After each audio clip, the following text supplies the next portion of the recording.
علی اجویری صاحب کو بزرگ قرآن میں کہیں لکھا ہوا ہے، حدیث میں لکھا ہوا ہے تو مجھے آپ بتا دیں.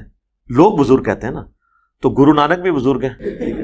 دیکھیں اس بات کو آپ مذاق کے طور پہ نہ لیں، یہ علمی ڈسکشن ہے.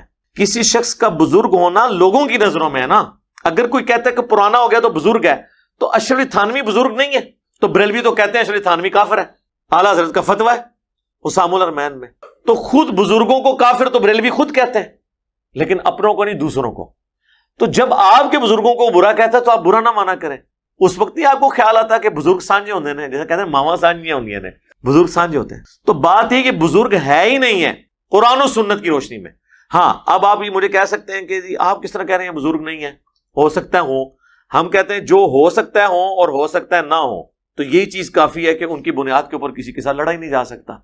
جو بزرگ ڈیفینیٹلی ہیں وہ صحابہ اور اہل بیت ہیں، یا وہ بزرگ جن کی کتابیں ہیں. سر جن کی تعلیمات تھیں نا، آج وہ بزرگ دیکھیں ہمارے ٹیبل پہ ہیں، کتنی احترام سے ان کو رکھا ہوا ہے. ہم سے زیادہ کون بزرگوں کا احترام کرتا ہے؟ تو علی اجویری ہوں، معین الدین چشتی ہوں، اور جتنے جتنے بزرگ، یہ لوگوں نے ڈکلیئر کیا ہے نا بزرگ. قرآن و سنت میں کہیں آیا نہیں. پھر آپ کہیں گے انہوں نے کلمہ پڑھایا. ہم کہتے ہیں اگر کلمہ پڑھانا دلیل ہے تو ڈاکٹر ذاکر نائک نے ہزاروں ہندوؤں کو کلمہ پڑھایا ہے، تو بریلوی دیوبندی ڈاکٹر ذاکر نائک کو ولی اللہ کیوں نہیں مان رہے؟ ہاں تو اڈے بابے دی کوئی ویڈیو نہیں کلمہ پڑھانے دی. ذاکر نائک دی ایسی ویڈیو نے کہ وہ مودی خبیث نے ان کو وہاں سے ملک بدر کر دیا اس وجہ سے کہ اتنے ہندو مسلمان ہو رہے تھے. تو سر بزرگ پھر ذاکر نائک نو کیوں نہ منیے؟ جدو تک ذاکر نائک نو ولی اللہ نہیں مندے سی تو کسی بابے نو نہیں مننا. کیونکہ تسی اگر کرائٹیریا یہ بنایا نا کلمہ پڑھانے کا، تو ذاکر نائک نے نہیں کلمہ پڑھایا تو بریلوی مانتے ہیں اس کو ولی اللہ. پھر ہم کیوں مانے ان کے؟ یہی کرائٹیریا تھا. لہٰذا کلمہ پڑھانا 90 کروڑ بھی ہوئے سر، اول تو کسی ویکھیا نہیں، دوسرا ویک بھی لے تو پھر آؤ. پھر وہ پتہ کیا کہیں گے؟ کلمہ تو پڑھایا ہے ہندوؤں کو، لیکن ذاکر نائک جو ہے نا اس کے عقیدے ٹھیک نہیں ہیں. سر یہی مسئلہ آپ کے بزرگوں کے ساتھ بھی ہے. اکثر قبر چاٹو ہیں، قبروں سے مانگنے والے ہیں. ہم ان کے عقیدوں کو کیسے صحیح مانیں؟ جب علی اجویری صاحب کشف المحجوب میں یہ لکھیں کہ میرا مسئلہ ہوا تو میں بازید بستامی کی قبر پہ جا کے میں نے جھاڑو دیا اور میرا مسئلہ حل ہوا، تو پھر سر علی اجویری صاحب کی قبر پہ بھی لوگ آ کے جھاڑو ہی دیں گے نا.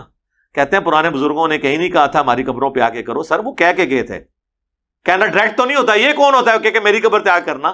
ایسے تو نہیں ہوتا. کسی بزرگ کو جج کرنے کا طریقہ ہے کہ اس کی جو کتاب ہے نا اس میں اس کی تعلیمات لکھی بھی ہوں گی، ورنہ تو کوئی شخص نہیں ہے نا، اس کا تعارف تو کوئی نہیں ہے. آپ پاکستان میں جیلم میں آپ کو ایک مزار دکھاتا ہوں، پوری زندگی وہ ننگا یہاں پھرتا رہا. جب مر گئے لوگوں نے اس کا مزار بنایا، سینکڑوں عورتیں وہاں جاتی ہیں مزار پہ. تو 1000 سال بعد تو یہ بھی کوئی نہ کوئی بابا ہوگا. تو پھر اس وقت جب کوئی اس زمانے کا انجینئر کہے گا کہ یار کیا دلیل ہے، دلیل پیش کرو، تو آپ پھر بتائیں گے جی ان کی یہ کتاب ہے. اگر کوئی کتاب ہوئی، ویسے نانگیا دی کتابیں نہیں ہوں گی.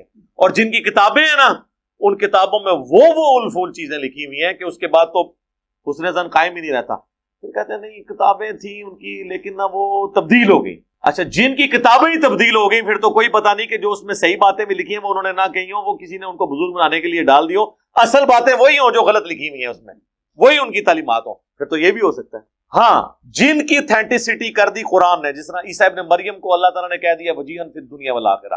اب پوری انسانیت بھی اکٹھی ہو کے کہنا کہ حضرت عیسیٰ ابن مریم کی تعلیمات غلط تھیں یا وہ خود غلط ہے، ہم نہیں مانیں گے کیونکہ ان کے پیچھے قرآن اور سنت کھڑے ہوئے، ان کو ویریفائی کر. اب انبیاء کے، صحابہ، تابعین کے بعد قیامت تک آنے والے جو لوگ ہیں نا، بعد کے لوگ، ان کے بارے میں کوئی کیسے ڈیفائن کر سکتا ہے کہ بزرگ ہیں یا نہیں؟ لیکن ان تمام چیزوں کے باوجود کسی بزرگ جو مر چکا ہے اسے گالی گلوچ آپ نہ دیں. رہ گئی غلطی وہ آپ ڈنکے کی چوٹ پہ ہائی لائٹ کریں گے. میں نے نہیں ثابت کیا صاحب اور سکر کا واقعہ.